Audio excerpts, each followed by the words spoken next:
Thank you. Yeah, I'd like to get some coffee. All right, let's do this. What is going on, guys? Your boy Rida here on Watch Society. Today we're going to be talking about the 116500 LN Panda Daytona. We're going to be looking at this guy. Man, it's always tricky with these cameras. If I could just get it to focus. We're not going to go over all the specs. They're available online. A lot of people had covered that, but we'll go through them lightly. Let's get into it anyways.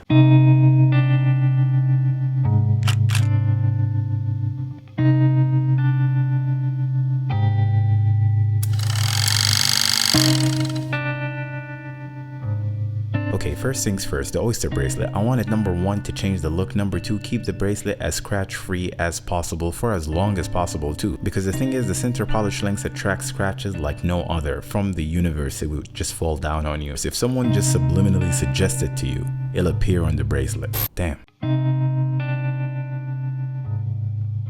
So I took it off at least till I want that shine back again, and yeah, I put on a RubberB bracelet. Honestly, my favorite brand, and I thought it's a good way to keep the bracelet as clean as possible for as long as possible too.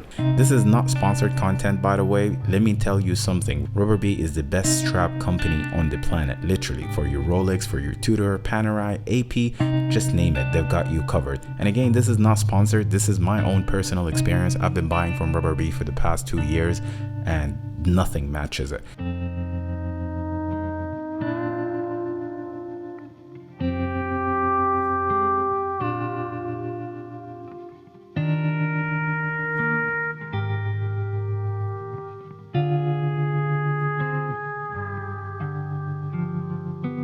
I think RubberB should go and sign up all of these brands, Rolex, AP, Richard Mille, you just named them.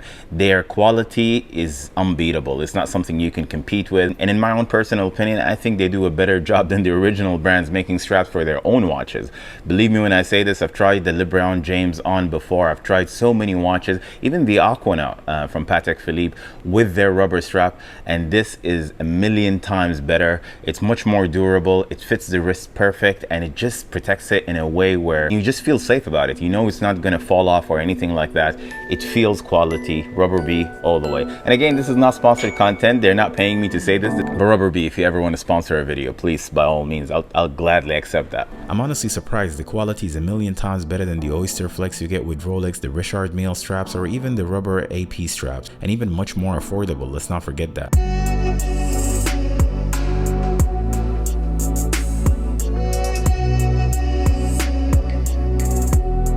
The case basically on the 116500 LN Daytona is the hottest, and it actually replaces the pre-ceramic version, which was the 116520. You avoid scratches with the ceramic bezel. It brings contrast to the watch and it makes it even look nicer. But also you can chip ceramic, don't forget that. So all of these guys talking about getting a full ceramic AP, I would say one thing, be careful, that thing can break, and when it breaks, it's extremely expensive. To give you an idea, just the bracelet of the AP 15500 in stainless steel is about $7,000. That's just for the bracelet, and of course you'd have to do 6 to 8 weeks until it arrives. Just imagine more even on the ceramic. That would cost you a fortune. So for me, honestly, I don't think a full ceramic watch is the way to go. You can appreciate ceramic on the bezel. I think it gives it a nice contrast, especially on this Daytona, but I would not even consider a full ceramic watch. That's not something I would do at all. The case is made out of high quality stainless steel, the 904L steel that we all know from Rolex. Size wise, it measures about 40 mm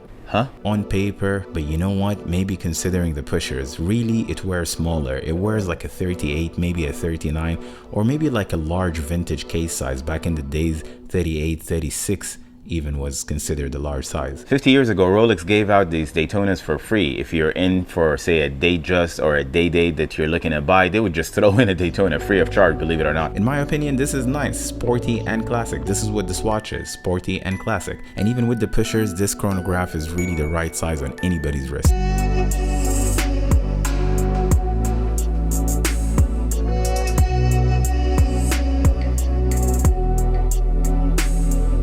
But of course, those days are long over, so we can't get it at retail, as you guys know very well. But on the other hand, aftermarket dealers had been charging triple of that luxury tag. Speaking of luxury tags, by the way, check out. This is luxury rap. I should be charging the luxury tax. Did it for free, yeah, you welcome for that. Bobbing your head cause you know this shit slap. Working with sweats and we did it again. Go check out my boy man from Sudan, from my own home country, Sudan. This guy's on his way to the top. He's gonna go mainstream. I've been following his work and I'm telling you, it's a work of art with no shadow of a doubt. This guy is gonna be taking the industry by storm. I've been following his channel, following his music, and I'll leave the link in the description so you guys can go check out the full video. It's a really dope song. But anyways, getting back to this Daytona, not only that it was very difficult to get at retail, but even sourcing a Panda doll 2021 wasn't easy for me at all. So I actually paid the premium. Not all of it. I managed to get a good price. And if you guys are curious to know how much I paid for it, how the deal worked out for me, what was in that deal, what other watch did I get next to this Daytona, check out this video over here and you know exactly how much I paid. It's light. You won't even feel it on the wrist, literally. And I'm not talking about just the rubber option, but even on the bracelet, you will barely feel it on the wrist. And unlike the 15500 Royal Oak or this bad boys, what? Maybe we talk about this platinum one on a future video. If you guys want to see a video on it, do let me know in the comment section down below. I'll be more than happy to cover it. Again, going back to this Daytona, I associate weight with luxury. Got to feel it on the wrist. This is a must for me. But somehow on this steel Daytona, it is an exception. I just like how light it is. For me, it's really simple. Get the best with nothing but the best from each brand you like. But always include at least, or try your very best if you can, to include one piece of the Trinity. For me, that AP ticked the box for me, so I don't really need to look further. I don't know, maybe one day I would just go the extra mile and add the paddock. I'm not really sure, but for now I'm quite happy, I'm quite content with AP as my Trinity piece. So Q&A video coming your way up next, as well as the announcement for the last G-Shock 2100 series mini, the reduced version in white color. Man, I've been giving out these G-Shocks for like a year now. You guys can still win and you know the drill, so I'm in for it, plus white. But summing the facts on this Daytona, it wears like a 38mm, and including the pushers, maybe 40mm. I honestly feel like it's a lot less than that. It's 904L stainless steel, center polish links on the bracelet, no rotatable bezel, and a tachymeter instead, of course, because this is a chronograph, with a steel disc as well. If it came down to two watches, in my own opinion, in stainless steel specifically and not precious metals, one would have to be the Royal Oak, any variation of the Royal Oak, whether it be the 15450 or the 15500, or even if you're lucky enough to get a 15202 in stainless steel. And the second must have is a Daytona, and you're done.